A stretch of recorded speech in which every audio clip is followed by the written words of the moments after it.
سب سے بڑے دشمن وہ کیا ہے؟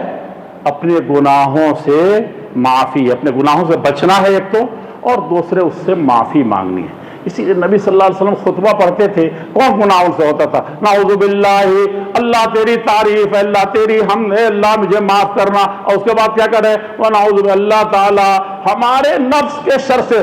پوری زمین کے جتنے لوگ جتنے پاک ہو سکتے ہیں، دل کے حساب سے، جسم کے حساب سے، ایمان کے حساب سے، ہر حیثیت سے سب مل کر کے ایک ذرہ نہیں ہے جو محمد الرسول اللہ صلی اللہ علیہ وسلم جتنے پاک تھے۔ لیکن وہ کیوں کہتے کہ اللہ تعالیٰ ہم کو پناہ میں رکھنا اپنا میرے نفس کی برائی سے؟ یہ بہت بڑی چیز ہے، اس کو اپنانے کی ضرورت ہے۔ اور جتنے غزوات ہوئے، عمر بن خطاب تو خاص طور پر ثواب صحابہ کہتے تھے کہ تم جتنے کمزور ہو، میں اطمینان سے بیٹھا ہوا ہوں کہ میری فتح ہوگی دنیا میں جہاں کہیں بھی ہو، تم کو کوئی اجاڑ نہیں سکے گا۔ اللہ کے نبی بھی یہی کہتے تھے مدینے میں جب چاروں طرف سے حملے ہوتے تھے کہ ایک دشمن ایسا ہے جس سے تم بچو۔ وہ کون سا ہے؟ وہ مارے گا تو کوئی نہیں بچائے گا۔ وہ کیا ہے؟ تمہارے اپنے گناہ۔